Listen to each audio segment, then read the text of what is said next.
Hablar de la central de esterilización para mí es un tema muy apasionante y siempre es grato encontrar personas que buscan, ¿no?, empaparse de este tema, querer aprender, ser más, porque siempre veo que somos más y como que siempre estamos a la espera de novedades, querer innovar en nuestro propio servicio, ¿no?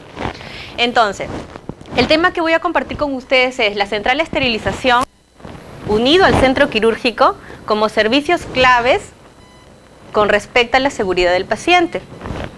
Muchas veces hemos escuchado que la central y centro quirúrgico siempre han tenido como disputas o ciertas diferencias, ¿no?, por el instrumental, ¿no?, la forma como le llegó, en qué condiciones, si hubo demoras, etcétera, etcétera, etcétera. Pero nos olvidamos de eso un ratito. Ahorita vamos a hablar de los dos servicios, pero como puntos claves para asegurar lo que nosotros llamamos atención del paciente. Con respecto a seguridad del paciente, la Organización Mundial de la Salud ya hace varios años ha planteado una serie de estrategias. Realmente son 7 estrategias. Dentro de ellas, la número 5 habla sobre lo que corresponde a prevención de infecciones. Y ahí es donde nosotros entramos a tallar. Prevención de infecciones en la atención del paciente o en la atención, ¿no?, de salud. Ahí entra a tallar la central de esterilización y centro quirúrgico. La pregunta es, ¿qué pasaría si nosotros realizamos la atención de un paciente con un instrumental que nadie garantiza su esterilización? Es decir, no hay evidencias de esterilización, pero te dicen que sí es estéril, o utilizar, en otro caso, un material contaminado. ¿Qué pasaría con un paciente en estas condiciones? Se somete a un riesgo de infección. Se somete a un riesgo de que se infecte. Hay un riesgo de infección, ¿no es cierto? Entonces, no hay una garantía. ¿Qué más? ¿Qué comentario más hacen?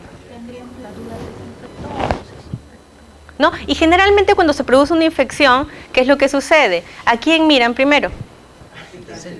Porque la central de esterilización es la que se encarga de procesar, ¿no es cierto? Ya, ok, miramos por acá. ¿Qué pasaría? Estas son las preguntas que les planteé. ¿Qué pasaría con nuestros pacientes quirúrgicos si no se esterilizan los materiales que se van a utilizar en él? O la siguiente pregunta era, ¿qué pasaría si los instrumentales empleados en una cirugía se utilizan sin la certeza de que hayan sido esterilizados? La pregunta que les hago es la siguiente, ¿la esterilización se puede ver? ¿Ustedes pueden ver la esterilización? Y la licenciada lo dijo, como nosotros no podemos ver la esterilización, nosotros tenemos que, claro, ¿no? Hablamos de evidencias ahora, ¿no? Tienes que demostrarme lo que estás diciendo. Y nosotros como personal de la central hacemos un monitoreo, porque nosotros tenemos que garantizar que un producto llegue estéril a la atención del paciente. Entonces, seguimos. La central de esterilización, como dice acá, va a jugar un papel fundamental en lo que es la prevención de infecciones, siendo la responsable del procesamiento de artículos que se utilizan en la atención del paciente. Entonces, hablamos de seguridad del paciente.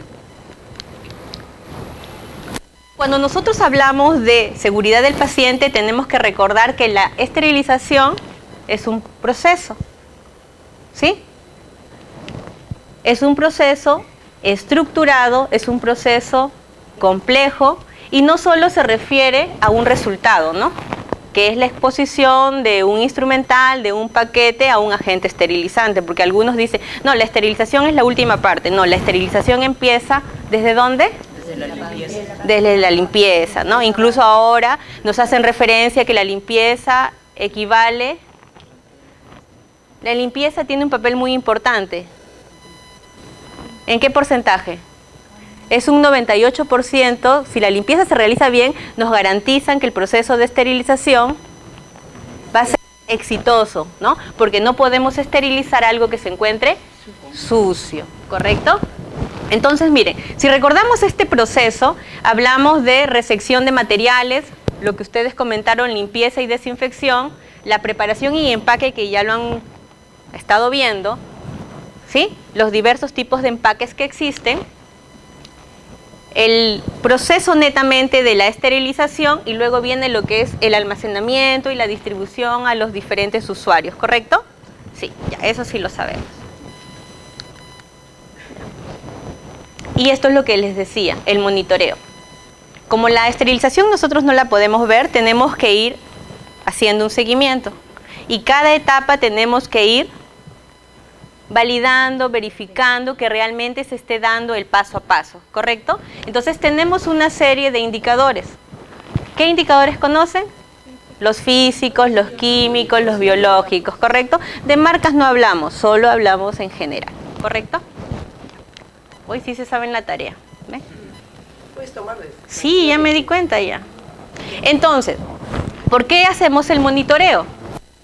Para asegurar la probabilidad de ausencia de todo organismo viviente, porque nos vamos digamos, a la definición de esterilización. ¿Qué nos dicen que es la esterilización? Es la eliminación completa o total de todo lo que es vida microbiana, pero falta un pedacito más, incluido todas las esporas. ¿Y qué son las esporas? Son las formas más resistentes de vida microbiana, de una bacteria, por ejemplo. ¿Correcto? Ya. Esa es la esterilización. Entonces, el monitoreo en este proceso me asegura que se produzca esto, ¿no? Detectar fallas cuanto antes, ¿sí? Podemos detectar fallas cuando hacemos el monitoreo, por ejemplo, con los indicadores físicos, ¿no? Al hacer una revisión de todo el proceso en el voucher que se imprime, podemos detectar fallas. También podemos detectar fallas, por ejemplo, con lo que ustedes mencionaron hace ratos. Cuando ustedes tienen un paquete, lo que verifican es que los indicadores hayan virado. ¿Qué indicadores van a virar? Químicos. Tenemos los internos y los externos, ¿correcto? ¿Qué pasaría si un indicador no ha virado? ¿Utilizaríamos un paquete? No, porque pondríamos en riesgo la seguridad del paciente. ¿Sí? Se supone que un paciente cuando va a un hospital es porque está necesitando una atención, está solicitando un servicio, ¿correcto? Entonces la idea es que nosotros le hagamos el bien si nos basamos también en un principio ético, que es la beneficencia. Pero si nosotros trabajamos sin principios éticos, ¿qué es lo que sucede? La seguridad del paciente se pone en riesgo.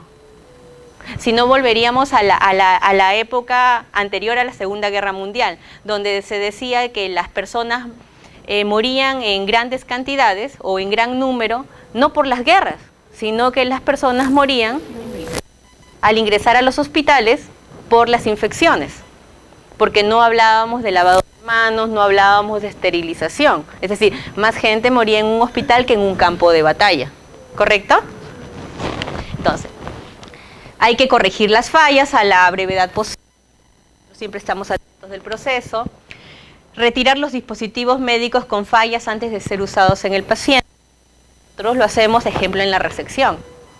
¿Sí? Nosotros cuando reseccionamos no solamente nos dedicamos a contar, sino también vemos funcionalidad de cada una, muchas veces, de las piezas. Mejorar los resultados finales y por ende la seguridad del paciente.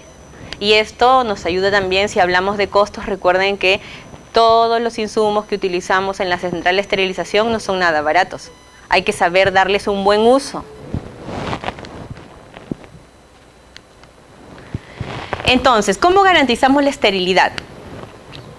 Con indicadores biológicos que se realiza para el control de la carga, con integradores o indicadores químicos que me permiten controlar un paquete. Para el equipo tenemos el test de... ¿Sí colocamos el test de Bowdy? ¿Sí? Sí. ¿Cuándo lo colocamos?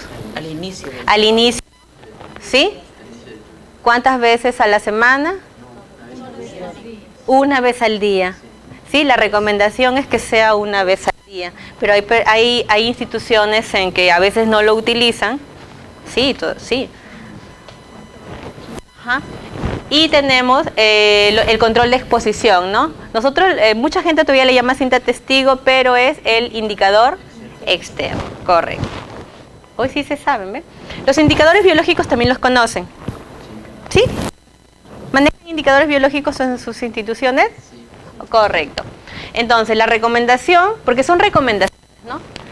Es uso del indicador de manera semanal en algunos casos, pero la idea es de que se utilice diariamente. Pero recuerden que también cuando hablamos de indicadores biológicos, hablamos de un costo. Por eso muchas veces en función del costo, algunos colocan una vez a la semana, otros colocan una vez al día, pero hay instituciones que tengo referencia que incluso colocan uno por carga. Uno por carga. Cuanto menos frecuentemente se ha usado un sistema de monitoreo, mayor es la probabilidad de que se produzca un evento indeseado y por lo tanto se puede afectar la esterilización y por ende se ve afectada la seguridad del paciente. Miren, ve. La producción de material estéril depende del cumplimiento de una serie de etapas, ya lo hemos visto. Empieza con el prelavado, el lavado, ¿correcto? El enjuague, el secado, viene el empaque, ¿qué más viene? El proceso de esterilización, ¿no? Almacenamiento y distribución, que ustedes ya lo han mencionado. Entonces, que son obligatorias para obtener un producto de calidad y seguro. Entonces, nosotros cuando hablamos de calidad, la calidad es igual ¿a qué? A seguridad del paciente, ¿no? Y esto no tiene nada que ver con esto. En cambio, en muchos lugares sucede, valoran más el... Claro, ¿no? ¿Qué es lo que hacen? Minimizan al punto de que ponen en riesgo ¿a quién? Al paciente. Dejamos de usar o compramos, digamos, cosas o artículos que no nos sirven, ¿sí? Y ponemos en riesgo ¿a quién? Al paciente. Miren, las buenas prácticas de esterilización incluyen un registro de lo que son cada etapa del proceso. Por eso algunos dicen que mucho escribimos. Pero sí, siempre vamos, ¿no? Digamos, verificando que cada etapa se haya dado de la manera correcta. Supervisamos y prevenimos eventos adversos, permitiendo esto la generación permanente de que nosotros podamos generar planes de mejora que nos permitan mantener en el tiempo material estéril. Entonces, reducir el riesgo del daño innecesario asociado a la atención sanitaria a un mínimo aceptable. Claro que hay errores durante el día, sí. Por eso creo que en la mañana o ayer han visto el tema de fallas. Por ejemplo, ¿a quién no le ha sucedido que le sale una caja húmeda o mojada? ¿Sí? Ese es un evento en un día que se debe notificar. ¿Por qué razón? Porque una caja mojada no puede pasar a ningún servicio, porque lo húmedo o lo mojado no se considera estéril. Pero nosotros a veces, entre comillas, para salvaguardar la situación, ¿qué es lo que hacen? Aprovechamos que el autoclave está todavía caliente o tibia, introducimos el paquete en la cámara, incluso ya sin la canastilla ni nada, muchas veces lo colocamos directamente en la cámara, ¿no? ¿Para qué? Para que seque, para que termine de secar, ¿no? Y ciérrale la puerta, todavía te dicen. Ciérrale la puerta, calcula unos 5 minutos, luego le abres y vas a ver que ya está seco ya. Y pásalo, nadie se va a dar cuenta. O todavía algunos hospitales tenemos pupineles, ¿no? Sí, algunos todavía tienen pupineles. Entonces, ¿qué es lo que hemos hecho en algún momento? Metes tu paquete húmedo al pupinel, lo secas y lo pasas. No, pero oye, pero ese es un evento. Claro, tenemos que ver por qué salió húmedo. De repente era una caja muy grande, ya nos han dicho el peso y las dimensiones que debería tener, ¿no es cierto? O de repente le hemos abrigado demasiado. A veces ocurre eso. A veces somos doble o triplemente precavidos, ¿no? Nos dicen que ya doble empaque y le ponemos doble, triple, hasta 4 empaques, ¿no? 2 de papel, le ponemos una tela no tejida y por ahí ¡pluc! Le metemos una manga, ¿no? O si no, una tela verde. O una tela verde, ¿no? Sí, entonces dices, no, eso es para evitar, ¿no? Porque como la caja pesa, al momento de cargarla no vaya a ser que el empaque se dañe, no. Por precavida le pongo 3 o 4. Entonces, abrigaste mucho la caja y ¿qué sucede? La caja te sale mojada. O también no hay, disculpe, tampoco sucede también que no hay buena técnica de carga. Ya. Esa es la mayoría de los errores. Y no se acepta. Muchas veces nosotros, lo que dice, ¿no? Su compañera, también a veces ¿qué hacemos? Sobrecargamos la cámara. Y un poco más, parece que vamos a poner el pie para empujar el último paquete, ¿no? Para que en vez de hacer 2 cargas, hacemos una nada más. Y uno está sobre otro y sobre otro, sobre otro, ¿correcto? ¿Sí? Entonces son errores que nosotros tenemos que analizar en equipo y plantear soluciones, porque no deberían salir mojada porque ponemos en riesgo la seguridad del paciente. No, pero en sala no se van a dar cuenta porque ya la estamos enviando seca. Sí, pero tú sabes de que la estás enviando, que ha salido mojada. Y volvemos a los principios éticos, acuérdense. A nosotros nos dicen que tenemos que generar el bien y el bien empieza haciendo un correcto trabajo. Entonces, cuando hablamos de seguridad del paciente, dice, la seguridad del paciente se ha convertido en una prioridad en todo el mundo. Entre los aspectos críticos de la seguridad del paciente relacionado al material estéril tenemos que tener protocolos de procesos. Es decir, las cosas se deben hacer de una manera en mi institución. No es que yo trabajo con ella y ella lo hace a su manera, yo lo hago a la mía, él viene de otro centro de salud o otra institución y él lo hace a su forma y cada uno trabaja como mejor le parece. Porque yo considero que lo mío es mejor que lo de ella y lo de ella. No, se unifican criterios y tenemos que trabajar de la mejor forma para el paciente. Personal capacitado, y eso es algo que se debe insistir, ¿no? Sí, yo también en algún momento escuché de que la central era un lugar para personas que tenían problemas en diversas áreas, ¿no?, de la institución. Entonces, para evitar que generes más problemas, te enviamos ahí.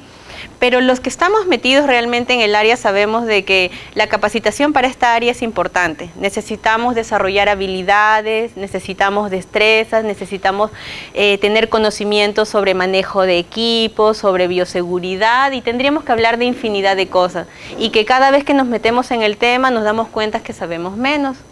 Entonces la capacitación tiene que ser constante, tiene que ser continua. Porque, por lo menos yo lo escuché de esta manera, si, como en algunos hospitales todavía hacen, ¿no?, si falta un personal en algún servicio, muchas veces han sacado, por lo menos en mi hospital antes pasaba, ¿no?, de que sacaban a un personal de la central, a un técnico, y lo enviaban para que cubra digamos, un espacio en hospitalización, porque faltó el técnico de hospitalización. Y bueno, el técnico de central al final se acomodaba, ¿no?, para salvar el día o para salvar unas horas la situación, traslado, de repente movilización del paciente, hacer alguna cosa. Pero cuando ocurría al revés, faltaba alguien en la central y se le informaba al departamento o a la jefa, faltó alguien, ¿no?, y necesitamos manitos. Traer a alguien de fuera para la central. Nadie quiere empezar. Primero, nadie quiere venir. Y número 2, ¿podrá cubrir el trabajo que realiza ella? No, porque requiere toda una preparación, ¿sí? Entonces, hablamos de capacitación, evaluación de competencias y supervisión de procesos. Central de esterilización acredita el producto estéril. ¿Cómo? Mediante una planta física adecuada, y eso ya lo han visto en los temas anteriores. Personal con competencias, procedimientos que tienen que estar escritos y aprobados, y todos en nuestros servicios tenemos un manual, ¿sí?, que debe estar a la mano y que nosotros debemos conocer o debemos compartir entre los miembros del equipo de la central de esterilización. Incluso que ahora se está dando el proceso de acreditación, las personas que vienen a hacer la supervisión no solo se encargan de verificar si la planta física es la adecuada, sino lo que está haciendo es interrelacionar con el personal de la central, ejemplo, y pregunta, oye, ¿y cómo se realiza este proceso? Le pregunta a ella. Y va con otra y le vuelve a hacer la misma pregunta. Lo que quieren es saber si manejamos el mismo idioma. Procesos validados, la validación, calidad del producto entregado, es decir, si lo que yo estoy dando realmente tiene la condición de estéril. Seguridad laboral del personal de la central de esterilización, por eso hablamos de ¿qué? Claro, porque la central de esterilización, así como nos apasiona, como cualquier otra área y como cualquier trabajo, nos trae riesgos. Y los riesgos están relacionados muchas veces con los ruidos que escuchamos dentro de la central. Podemos sufrir descargas eléctricas, podemos sufrir una caída, daños a nivel de lo que es la columna. Mucha gente en la central se queja de dolores, por ejemplo, a nivel de la muñeca, las tendinitis, y a veces nadie nos cree, que nos duele la espalda, que nos duele el cuello, que nos duele las manos, que nos duele. Entonces, oye, terminas el día y te duele, ¿no? Te duele el cuerpo y dices, ¿qué hice, no? Y después te pusiste a pensar, ah, no, pues es que me preparé 6 cajas de traumato, me preparé esto, me preparé lo otro y lo otro. Entonces, claro, imagínate eso hacerlo por 5, 6, 7, 10 años, 9 años, no sé cuánto tiempo llevan en la central. A ver, ¿cuánto tiempo llevas en una central? No estás en la central. 11 años, tengo que utilizar faja. 11 años en la central. Sí, porque es que... ¿Quién más me dice, me comenta? 22 años. 22 años en la central. Disculpe, doctora, me ganó. Yo ya me voy por 9 años en la central. 9 años. Incluso me acuerdo que cuando pasé un examen de salud ocupacional, porque yo ya sentía que tenía hipoacusia, que mi audición bajó, del oído derecho bajó un poco. Me acuerdo que cuando pasé a salud ocupacional, la doctora me dijo, para considerarte hipoacusia por la central de esterilización tienes que estar por lo menos 10 años, me dijo. Sí, ve con el otorrino, de repente solo necesitas un lavado de oídos. Sí. Pero ustedes saben que sí, el sopletear, el sopletear o el trabajo con las máquinas nomás requiere protección auditiva. Cambia de una etapa a otra etapa. Claro. Diferentes ruidos más la compresora que está sobre ti. Es una bomba de tiempo. Sí, claro. Y todavía hay una compañera que tiene una voz chillosa y lo aumenta el equipo. Su radio de alto volumen es demasiado. Le dices, por favor, ¿puedes bajar el volumen? No, es que ella está vieja, dice que le duele la cabeza, que dice que ella está... O sea, no sabemos entendernos. Ajá. Y eso es dañino para todos. Claro, entonces tenemos que hablar de nuestra seguridad también, recuerden. Trazabilidad de los productos, lo que mencionó la licenciada María Elena. Cuando hablamos de trazabilidad hablamos del seguimiento, ¿correcto? Desde que fue preparado, en quién fue utilizado, en qué equipo fue esterilizado. Aunque no lo crean, nosotros sabemos que existen 2 tipos de trazabilidad, la computarizada y la manual, ¿no es cierto? Nosotros creo que tratamos mucho de nosotros hacer una trazabilidad manual, ¿no? Vamos anotando en qué equipo, ¿no? Incluso anotamos qué caja de paciente, en qué equipo fue esterilizado. Tratamos, pero sabemos que para llegar realmente a la trazabilidad, como dijo la licenciada, es un sueño todavía. Muchas de las instituciones no contamos con esto, pero debería darse. Y hacer gestión. Algunos accidentes causan pérdidas irreparables. ¿A qué me refiero? Que personal no capacitado incrementa las posibilidades de fallas en una central. Es decir, si yo no estoy preparado, me voy a equivocar en la central, sí, pero mis equivocaciones, ¿sobre quién van a incidir? Sobre el paciente. Algunos me dicen, oye, pero ¿qué tanto problema te hace si tú no trabajas en atención directa con el paciente? De verdad, a mí me han dicho eso. ¿Qué tanto problema te hace si tú ni siquiera conoces al paciente? Tú nunca lo tocas. No, yo no lo toco, yo no lo conozco, en vivo y en directo o en persona, pero yo sé que esa pinza, esa Kelly, ese mango de bisturí, no sé, esa gubia, X instrumental que yo tenga en la mano, se va a utilizar en un paciente. Y por lo tanto, yo con mi trabajo tengo que garantizar su seguridad. Como si fuera para uno, como si fuera para mi familia. ¿Correcto? Entonces, hacen que los materiales sean expuestos a métodos incorrectos de esterilización, sí. Una falta de capacitación muchas veces hace que coloques un material de goma en autoclave. Y cuando has abierto el autoclave, ¿qué encontraste? Un chicle, ¿correcto? O de repente los que tienen peróxido de hidrógeno metieron un instrumental en el Esterra o en otro tipo de equipo, ¿y qué salió? Lo deterioraste también, o si era de una aleación que tenía un color diferente, un amarillo, un azul o un verde, salió decolorado. Sí, entonces tenemos que, digamos, la preparación, la capacitación nos permite determinar, ¿no? Se puede colocar, aparte de que nosotros sabemos de que todo ahorita instrumental tiene un brochure, y el brochure siempre nos indica qué método se debe utilizar, ¿no? o preguntamos o indagamos. Ahora tenemos tanta información a la mano con respecto a lo que es el internet, entonces es fácil muchas veces poder determinar dónde lo vamos a colocar. La seguridad del paciente y la central están garantizadas y está en manos de profesionales con formación y experiencia. Por eso siempre es bueno aprender de las maestras. Uno cuando es nuevo, con humildad, tiene que ir aprendiendo e ir empoderándose, como dice la licenciada, ¿sí? Para tener personal calificado. Y todo esto por el paciente. Entonces, miren, la central de esterilización está sujeta a estándares que debemos cumplir. ¿Cuáles son? La seguridad, la efectividad. Nuestra atención debe estar centrada en el paciente, es decir, el paciente es como la tierra y el sol, ¿no? Uno gira alrededor del otro, correcto, ¿no? Nosotros existimos porque existen los pacientes. Puntualidad. Y no solamente se refiere a la puntualidad de que tú llegues y marques temprano, me refiero a la puntualidad para poder entregar también el material. Recuerden que nuestro principal cliente o usuario es sala de operaciones. Y sala de operaciones tiene una programación. Nosotros trabajamos en función a la programación para poder abastecer o brindar el material que se requiere.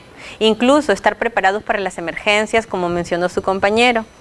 Entonces debemos programarnos, debemos planificarnos de tal manera que suministremos el material en el momento oportuno. Recuerden que la ayuda es ayuda si llega a tiempo, si llega después ya no es ayuda, pues no, porque el paciente posiblemente se murió y ya para qué me sirve tu caja. La eficiencia y la equidad. Central de esterilización, piedra angular del control de infecciones.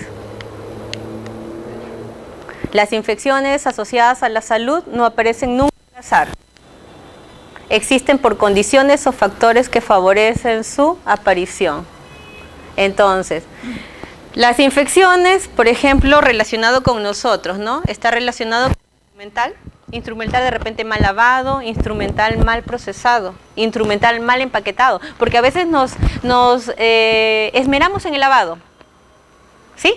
Le colocamos su indicador, le colocamos su manga y sellamos mal, sellamos arrugado, pero como estamos apurados, le dejamos pasar la arruga justo en el sellado, sin darnos cuenta de que queda una grieta y que cuando sale del proceso de esterilización, por esa grieta, ¿qué va a ingresar? Aire del exterior.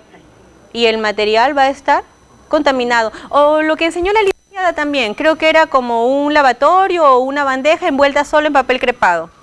Y todavía le ponen doble papel crepado.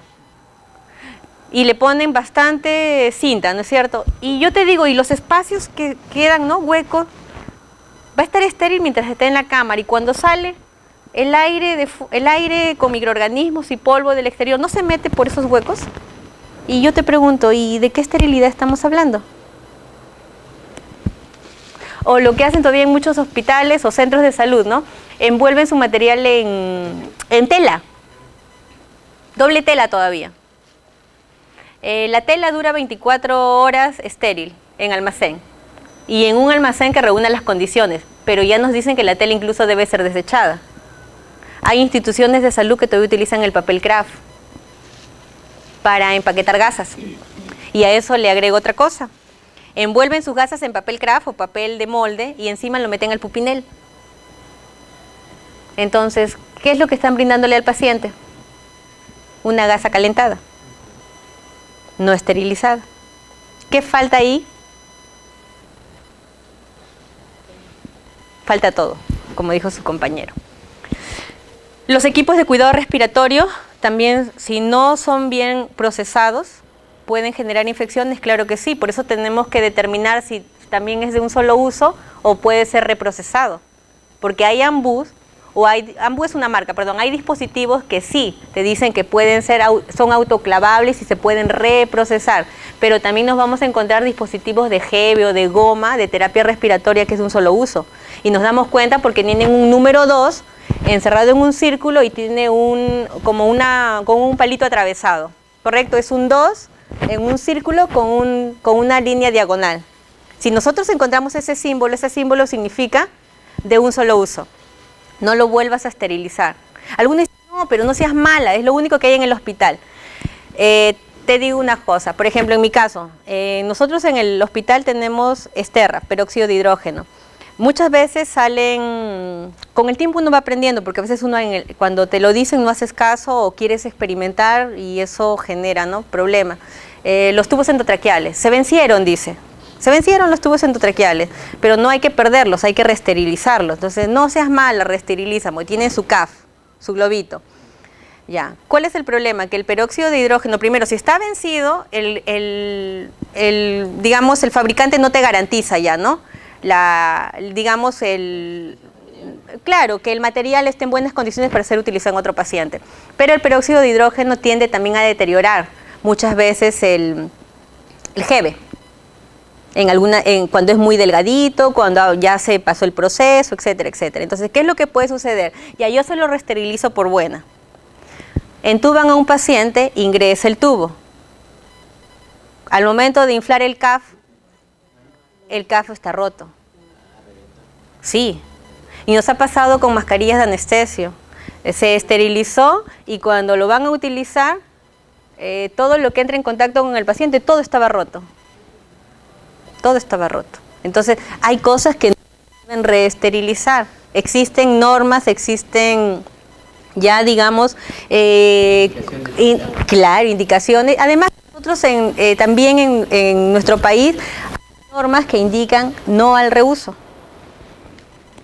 Equipos de hemodiálisis, también tenemos que tener mucho cuidado porque saben que ha habido en algún momento contaminación por hepatitis B en pacientes con hemodiálisis. Entonces, ¿qué tenemos que tener en cuenta? Medidas de prevención para controlar estas infecciones. Entonces, entre estas medidas que ustedes conocen, la higiene de manos, las medidas universales, me voy a la última, que es la desinfección y esterilización, que es nuestro tema. ¿Sí? ¿Cuál es la diferencia entre desinfección y esterilización? Me dieron la definición de esterilización y estaba perfecta. En pocas palabras estaba perfecta. ¿Cuál es la definición de desinfección? Para eliminar microorganismos, ya, pero que no incluye los que generan una resistencia mayor como las esporas. Ya, no te elimina todas las esporas, no todas las esporas mueren. Por eso se dice que desinfección y esterilización no es lo mismo. Por eso existe una clasificación de ¿quién? Spalding, que clasifica los artículos, ¿correcto? ¿En qué? Críticos, semicríticos y no críticos. Y nos dicen que los críticos que van a entrar ¿a qué? A vía sanguínea, a cavidades estériles, tienen que ser estériles. No pueden ser desinfectados. Porque si yo desinfecto e ingreso a una cavidad estéril, ¿cuál es el riesgo?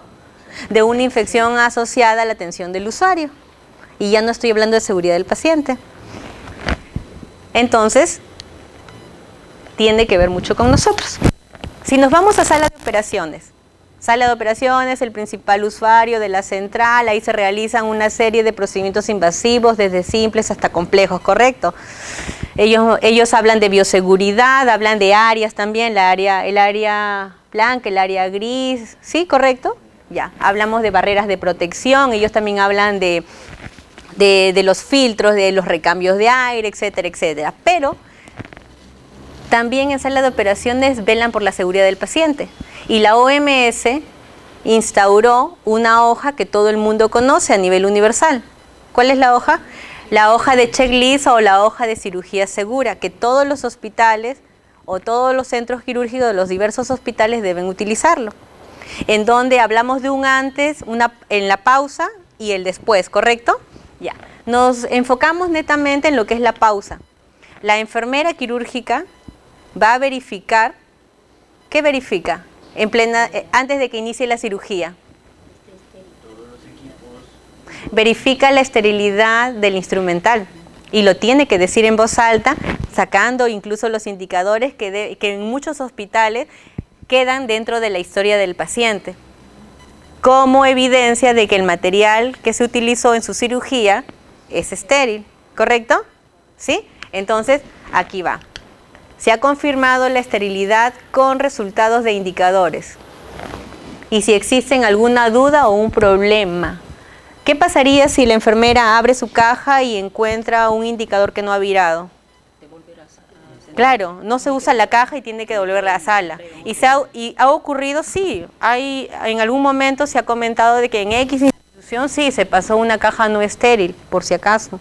O también si está mojada te lo devuelven. Te lo devuelven. Y ahí se hace seguimiento lo que está O lo que ha sucedido muchas veces con material de traumato, ¿no? Por ejemplo, con los clavos endomedulares o guías canuladas que se lavaron por fuera, pero no, como son canuladas no lo lavaron por dentro.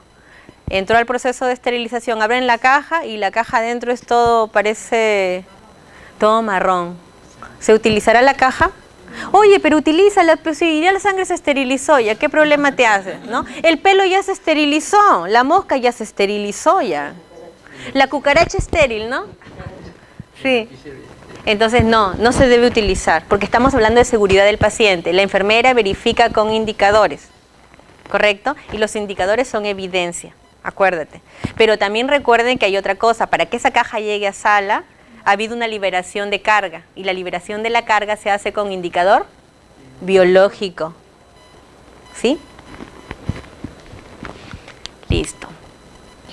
Miren acá, el material quirúrgico, para nosotros, sabemos que cada vez es más complejo y sofisticado, ¿sí? Cada vez es más complejo y yo creo que es más complejo y sofisticado de acuerdo a la institución en la que trabajemos.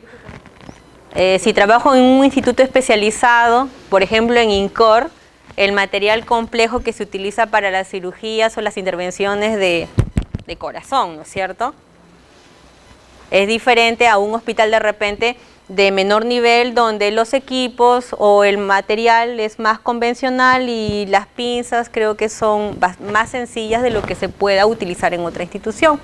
Entonces, ejemplo de la laparoscopía, mucho canulado, ¿no? Piezas que tienes que desmontar porque se tiene que desmontar para lavar y procesar. Por todo esto, que son de difícil acceso, por todo esto cada vez la zona de lavado es la zona más crítica para nosotros, ¿no? Por eso cuando hacen la dentro de la central y te mandan al área roja o al área para descontaminación, el personal no quiere, ¿no? Porque dicen que es un área bastante compleja, cansada, ¿no es cierto? Más aún si la institución en la que laboro no tiene lavadora automática. Tengo que hacer lavado manual. Empiezo lavando manualmente y muy bonito el primero, segundo y tercer equipo. Ya son las 5 de la tarde y ya no quiero que llegue nada, ¿no es cierto? Porque estoy cansada y lo único que quiero es irme ¿a dónde? A mi casa, ¿no? Y a esa hora es la hora más crítica porque en la tarde bajan las cajas de todo lugar. Entonces nos dice, se debe dedicar mucho más tiempo, ¿a qué? A la limpieza, ya que si esta no se realiza correctamente no podemos garantizar la esterilización del material y ¿qué? Y ponemos en riesgo nuevamente la seguridad del paciente. La pregunta es, ¿cuántos tenemos lavadora? Muy pocas instituciones. La licenciada atiende. Por ejemplo, yo trabajo en un hospital nivel 2.2 y no tenemos lavadora. La jefa en su gestión pidió infinidad de veces con documentos sustentando, pero muchas instituciones todavía no adquieren la lavadora.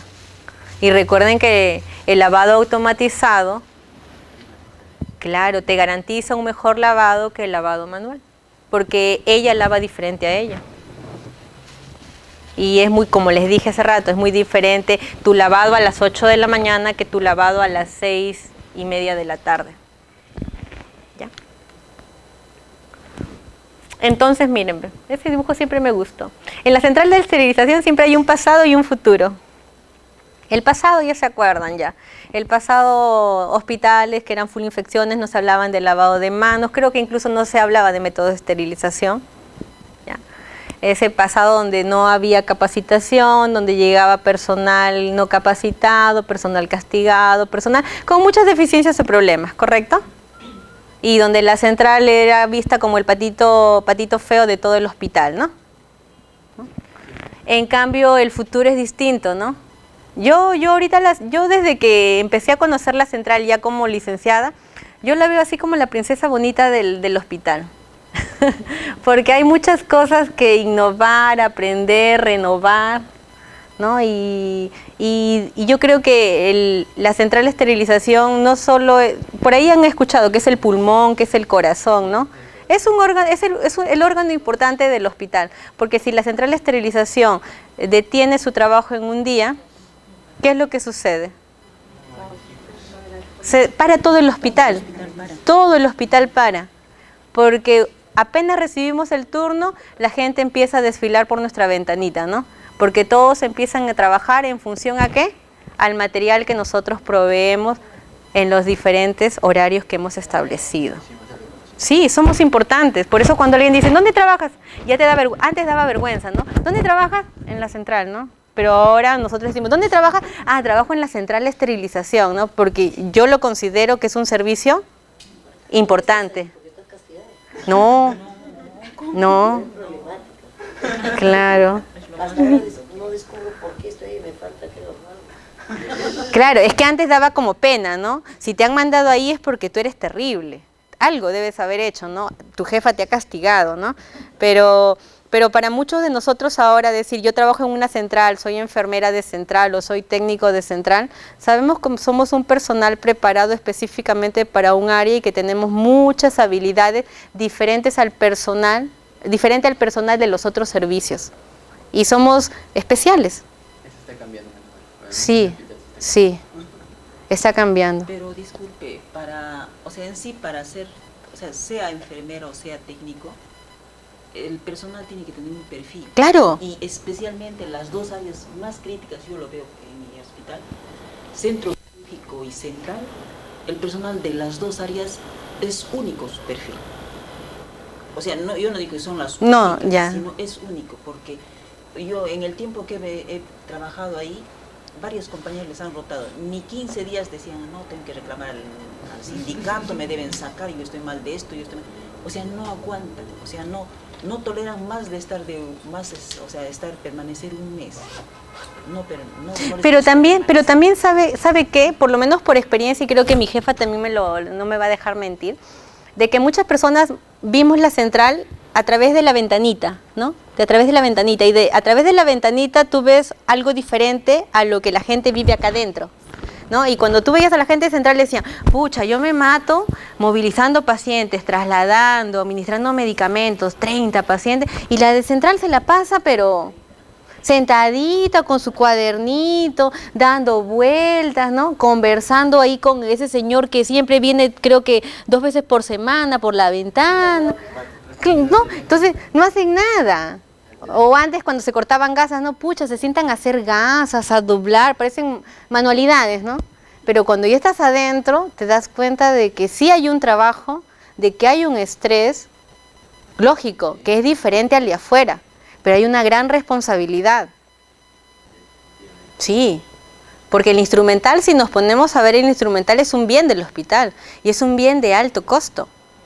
Y ese instrumental nosotros tenemos que gestionarlo de tal manera que sea útil para el paciente y también que no le genere más gastos al hospital porque lo hemos dañado.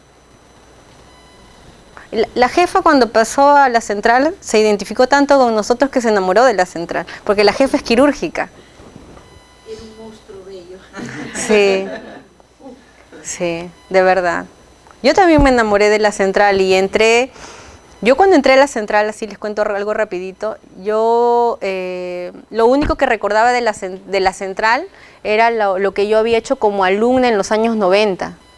La rotación chiquitita, ¿no? Que pasas rapidito por la central, pero yo me acordaba de la central donde lavábamos guantes, me acordaba de la central donde se talqueaba, donde empaquetabas con papel craft, porque yo soy de los años 90 y tantos, ya de esa época estudié en la universidad, pues.